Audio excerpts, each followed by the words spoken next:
بسم اللہ الرحمن الرحیم. درود شریف پڑھ لیجئے. اللہم صلی علی سیدنا و سندنا و شفیعنا و حبیبنا و نبینا و مولانا محمد مبارک وسلم تسلیما کثیرا کثیرا.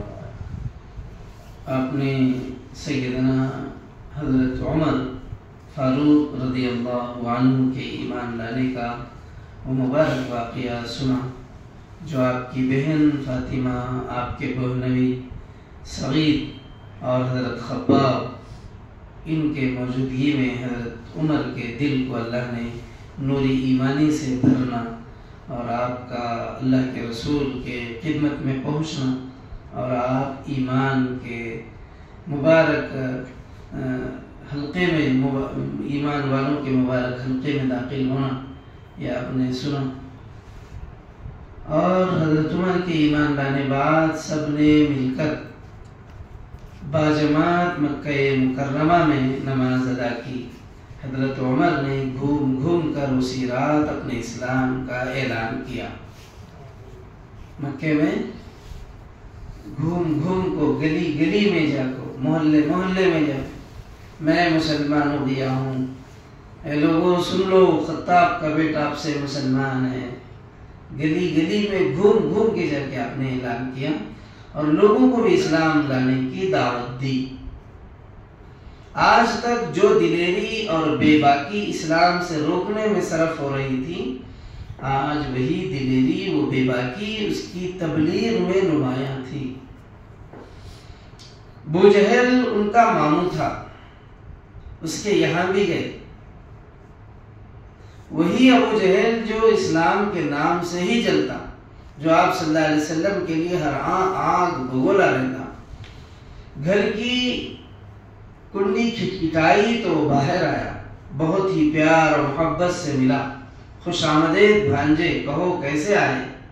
بس یہ بتانے آیا ہوں کہ اب میں مسلم ہوں، میں اللہ واحد پر ایمان لے آیا، محمد عربی صلی اللہ علیہ وسلم کو نبی مان لیا، ان کی باتوں کو میں نے تسلیم کر لیا. عمر نے اس کی آنکھوں میں آنکھیں ڈال کر اپنے ایمان کا اعلان کر دیا. حق ڈرتا نہیں ہے، جو حق پر ہوتا ہے وہ ڈرتا نہیں ہے، وہ باطل کی آنکھوں میں آنکھیں ڈال کے بات کرتا ہے. تو ابو جہل کے ذہن و دماغ پر جیسے بجلی گر گئی. اس نے زور سے دروازہ پیٹا اور کڑک کر بولا، خدا تجھے غارت کرے، تیرے دین کا جنازہ اٹھے. تو اس وقت کیسی منحوس خبر لے کر آیا ہے. اب قریش عمر پر پل پڑے، ان کو ستانے اور تنگ کرنے لگے. عمر بھی تلوار سے ان کا مقابلہ کرتے رہے. کافروں میں ہوتے ہوئے بھی ڈر نام کو نہ تھا. بار بار شیر کی طرح گرجتے اور پوری بے باکی سے کہتے، سن لو، میں گواہی دیتا ہوں اللہ کے سوا کوئی معبود نہیں اور محمد اللہ کے سچے رسول ہیں. کوئی بھی ہلا تو سر قلم کر دوں گا. اسی موقع پر پیارے نبی صلی اللہ علیہ وسلم نے حضرت عمر کو فاروق کا خطاب دیا. فاروق، ہر حق اور باطل کو فرق کرنے والا. اللہ نے ان کے ذریعے حق اور باطل میں فرق کیا. یہ نبوت کا 6واں سال تھا. حضرت حمزہ کو مسلمان ہوئے، ابھی 3 ہی دن ہوئے تھے کہ حضرت عمر بھی اسلام لے آئے. اب دن بدن مسلمانوں کا زور بڑھ رہا تھا. لوگ رفتہ رفتہ اسلام کی طرف کھینچ رہے تھے. تو کیا قریش ہاتھ پاؤں مار کر بیٹھ رہے؟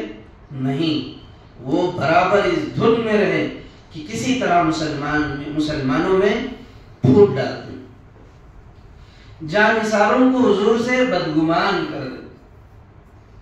اسی غرض سے وہ ایک روز سر جوڑ کر بیٹھے اور سوچنے لگے کیا تدبیر کی جائے. محمد صلی اللہ علیہ وسلم کے عقیدت مندوں کا بادل چھٹ جائے، سارے جانثار گرد کی طرح اڑ جائیں، دھول کی طرح، اور وہ بے بس ہو کر رہ جائیں. بہت دیر ہو گئی، وہ سوچتے رہے، غور کرتے رہے. آخر میں رائے طے پائی محمد کا نعوذ باللہ بائیکاٹ کیا جائے. مکمل بائیکاٹ۔ آپ صلی اللہ علیہ وسلم سے اور آپ صلی اللہ علیہ وسلم کے ساتھیوں سے کوئی تعلق نہ رکھا جائے، نہ کوئی شادی بیاہ کرے، نہ خرید و فروخت کرے، نہ کھانے پینے کا کوئی سامان دے، اور نہ کسی طرح کا لین دین کرے۔ اس رائے کی سب نے تائید کی۔ بات اور پکی کرنے کے لیے اس تحریری معاہدہ بھی ہوا رائٹنگ میں، جس میں انہیں ناپاک عزائم کا تذکرہ تھا، معاہدہ کعبے میں لٹکا دیا گیا۔ ہر ایک اس کا احترام کرے، نہ کوئی اس کی خلاف ورزی کرے، نہ اسے ہاتھ لگانے کی جرات کرے۔ قریش کے سارے سرداروں نے اس میں سائن کیا، اور وہ تحریر، وہ رائٹنگ میں لکھا ہوا معاہدہ مکہ مکرمہ میں کعبۃ اللہ میں لٹکا دیا گیا لکھ کر۔ پھر قریش کے کچھ سردار آل مطلب کے پاس گئے اور انہیں دھمکی دی، دو شکلیں ہیں، یا تو محمد کو ہمارے حوالے کر دو صلی اللہ علیہ وسلم، ہم انہیں قتل کر دیں، اس طرح تمہیں بھی آرام مل جائے گا، ہمیں بھی چین نصیب ہو جائے گا، تمہیں بہت سا خون بہا بھی دیں گے۔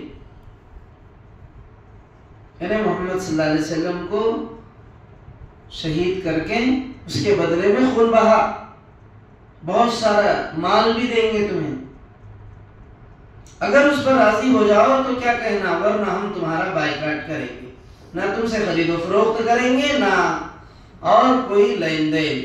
نتیجہ کیا ہوگا، تڑپ تڑپ کر مر جاؤ گے، کہو تمہارا کیا خیال ہے۔ آل مطلب یہ سوچنے کو بھی تیار نہ تھے کہ آپ صلی اللہ علیہ وسلم کو بے رحم ہاتھوں میں دے دیا جائے۔ قربان جائے بنو ہاشم پر، ان کے احسانات پر، امت کے لیے ان کے احسانات کتنے بڑے ہیں۔ بنو ہاشم کے احسانات کو ہم کبھی فراموش نہیں کر سکتے، اگرچہ کہ انہوں نے یہ سوچا کہ یہ ہمارا بھتیجا ہے، یہ ہمارے خاندان کا فرد ہے۔ اگر صرف اتنا ہی سوچتے تو اتنی بڑی دشمنی مول نہ لیتے۔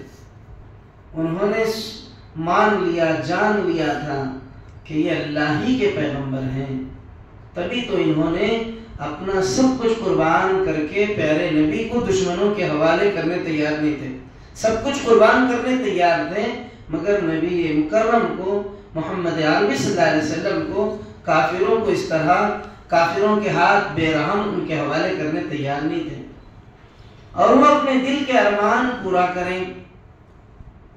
یہ کبھی ہونے والی بات نہیں کہ بے رحمی سے بنو ہاشم اپنے بھتیجے کو ان کے حوالے کر دیں اور وہ اپنے دل کے ارمان پورا کر لیں، یہ کبھی نہیں ہو سکتا۔ آپ صلی اللہ علیہ وسلم ان کی آنکھوں کا نور، دل کا سرور تھے بنو ہاشم کے، آپ ان کو جان سے بھی زیادہ عزیز تھے۔ انہوں نے قریش کی دھمکیوں کا ذرا بھی خیال نہ کیا، صاف صاف کہہ دیا ہر بات گوارا ہے، محمد کو چھوڑنا گوارا نہیں صلی اللہ علیہ وسلم۔ مشرکین نے کہا تو ٹھیک ہے، آج سے ہم تمہارے دشمن، تم ہمارے دشمن، اور اب ہم تمہارا محاصرہ کریں گے۔ محاصرہ سمجھتے ہیں، گھیرا، چاروں طرف سے گھیر لینا۔ قریش نے ان کا محاصرہ کر لیا، بھوکوں مارنے کی مہم شروع کر دی، بھوک سے مارنے کی مستقل ایک مہم شروع کر دی۔ بنی ہاشم آل مطلب کے رشتہ دار تھے، اس لیے وہ بھی ان کے ساتھ تھے، صرف ابو لہب نے بے وفائی کی۔ ابو لہب کو اللہ نے بنو ہاشم سے خارج کر دیا، اور وہ لعین و ملعون ہو کے سورہ لہب کا لعنت کا حقدار بن گیا۔ بنو ہاشم آل مطلب تھے، مطلب کے رشتہ دار تھے، اس لیے وہ بھی ان کے ساتھ تھے، صرف ابو لہب نے ہی بے وفائی کی۔ اس نے پورے خاندان کی مخالفت کی، قریش کی طرفداری کی، کیونکہ یہ خاندان سے بیزار تھا، ان کو مصیبت میں دیکھ کر پھولا نہ سماتا تھا۔ ان کو اب بائیکاٹ ہو گیا، بھوکا مارا جا رہا ہے، خوش ہے وہ لہب۔ پھر وہی وہ بدبخت تھا جس نے قریش کو بائیکاٹ کا مشورہ دیا تھا۔ یہ خیال اور یہ رائے دینے والا بدبخت بھی ابو لہب تھا۔ آل مطلب سے لین دین نہ کرنے پر ابھارا تھا۔ محرم کا مہینہ تھا، نبوت کا 7واں سال تھا۔ ابو طالب پورے خاندان کے ساتھ ایک درے میں نظر بند ہو گئے، گھاٹی میں، کچھ علاقہ پہاڑیوں کے بیچ کا ایک درہ، وہاں پہ ان کو نظر بند کر دیا گیا کہ وہ باہر نہیں آ سکتے، کوئی ان کے پاس نہیں جا سکتا، کوئی راشن واشن لے کے نہیں جا سکتا، یا راشن خریدنے کے لیے آ بھی جائیں تو کوئی انہیں نہیں دے سکتا، کوئی ان کے ساتھ رشتہ ناتا نہیں کرے گا۔ اتنا جو ہے ظلم و جبر کیا گیا۔ یہی درہ شعب ابی طالب کے نام سے مشہور ہوا، یہی درہ شعب ابی طالب کے نام سے مشہور ہوا۔ یہ لوگ دن رات یہیں پڑے رہتے، نہ کسی سے کچھ تعلق، نہ کوئی لین دین۔ یہ ایک جیل خانہ تھا جس میں وہ مستقل بند رہتے، صرف محترم مہینوں میں باہر آتے جب کہ عرب کی ساری جنگیں رک جاتی، لڑائی جھگڑے بند ہو جاتے، ہر طرح کے خطرے جاتے رہتے، ہر آدمی بالکل آزاد اور بے خطرہ ہوتا۔ اشہر حرم 4 مہینے، انہی مہینوں میں حضرت صلی اللہ علیہ وسلم بھی باہر آ جاتے اور پھر دعوت کا کام شروع کر دیتے۔ حاجی انہی دنوں میں مکہ آتے، تجارت کرنے والے مکے کے قریب ہی بازار لگاتے اور تجارت کے سامان سجاتے۔ آپ صلی اللہ علیہ وسلم ان کے پاس جاتے، ان کو اسلام کی دعوت دیتے، بہت ہی درد اور محبت سے فرماتے، میرے پیارے بھائیوں، خدا کا دین قبول کر لو، وہ بہت خوش ہوگا، تم پر مہربان ہوگا اور اچھا بدلہ دے گا، لیکن اگر کفر و شرک سے چمٹے رہے اور اس دین کو ٹھکرا دیا تو اللہ ناراض ہوگا، بہت سخت سزا اور عذاب دے گا۔